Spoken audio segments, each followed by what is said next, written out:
And you can never win.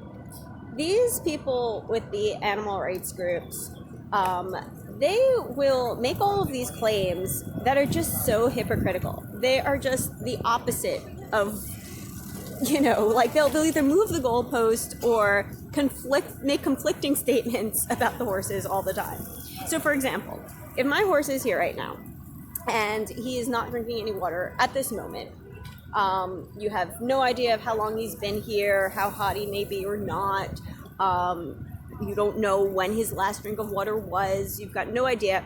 So if he is not drinking water, people will be like, oh, that horse must be thirsty because he's not drinking water. You've deprived him of water. But then if my horse is drinking water at that moment, when you see him, then they will be like, oh, you see, that horse was thirsty. You deprived him of water. So you cannot win no matter what you do, even when you're doing the right thing. Something else we hear is that the horses are constantly bolting and spooking, and if they have all this energy, they're just running all over the place out of control. If that was true, you would see that in the news all the time. You wouldn't see the same very small handful of incidents over the last 30 or 40 years being used over and over again in the same clips everywhere. You would see it happening more. But they'll make those claims, and then simultaneously they will claim that the horses are so exhausted and that they just collapse from exhaustion. So which is it? Are they running or are they tired? You can't have both. So you'll have this kind of thing happening all the time. Scout really just wants to be a part of all of my videos.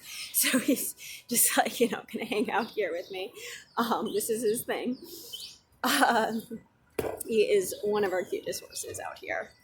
Is probably my cutest horse, but don't tell my other one. Then they like to say that these horses are out in all kinds of weather, which we've already gone into isn't true. I've talked about the regulations that they don't work in. And they're always outside in all this weather.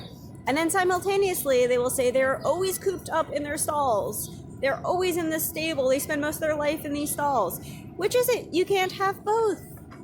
One time I heard someone say these poor horses, they shouldn't be out in the rain. They should be on pastures, where it never rains.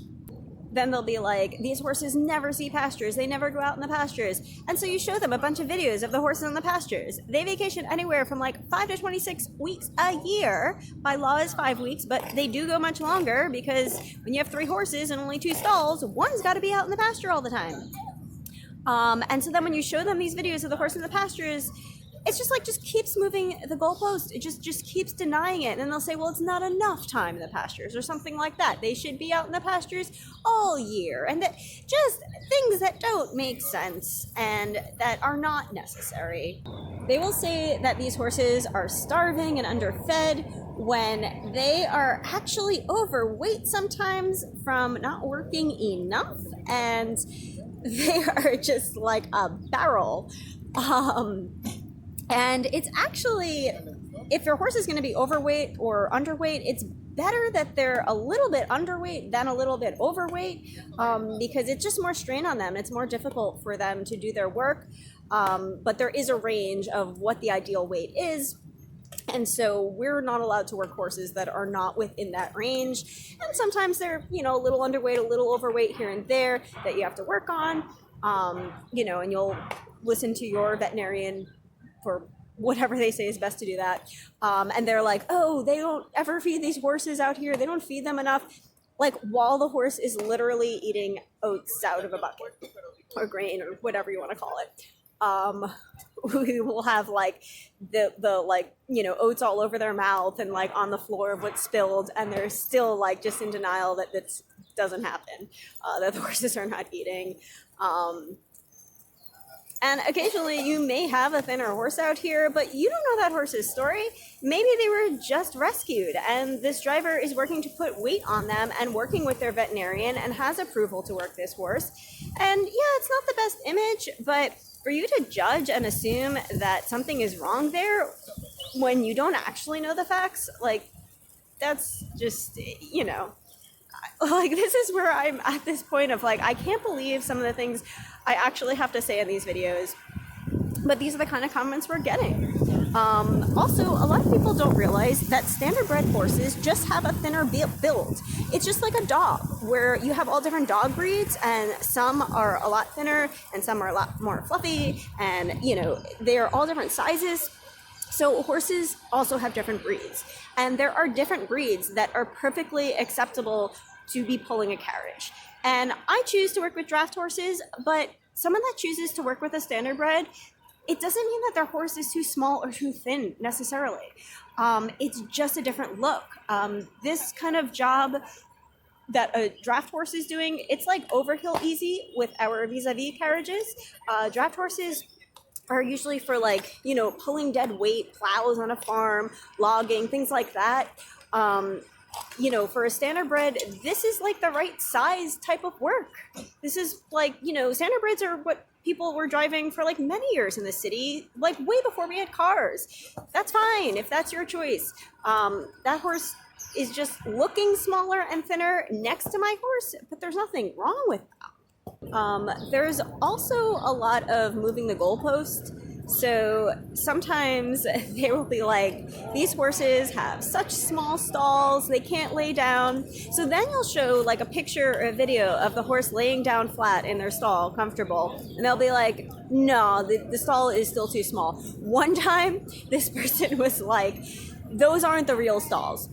We have enough money to have a fake stage stable that looks all nice and everything. And then we just show the public that, but then we switch it out and we shrink all the stalls. I don't know where the other horses fit in the meantime, and why we wouldn't keep them in this nicer stable that doesn't exist. But she was just like, no, that's this staged fake stable that we have, and then they actually stay somewhere else. You just hear the most ridiculous things because people are just so stubborn about not giving up on previously held beliefs, even when they have real factual information in their face conflicting with that. And I don't know why someone wouldn't want to feel better about the horses. You don't have to feel bad for them. You shouldn't feel bad for them. You should be happy that they are happy. That should be good news to you. That shouldn't be something that you're shutting down and refusing to believe. Another one is, oh, this poor horse, it has flies on them. It should be out in a pasture. Where there's no flies, there's a lot less flies in the city. Also, we do use types of fly protection out here. One of them is a fly net, this sheet that goes over my horse. There's lines there that helps keep the flies off.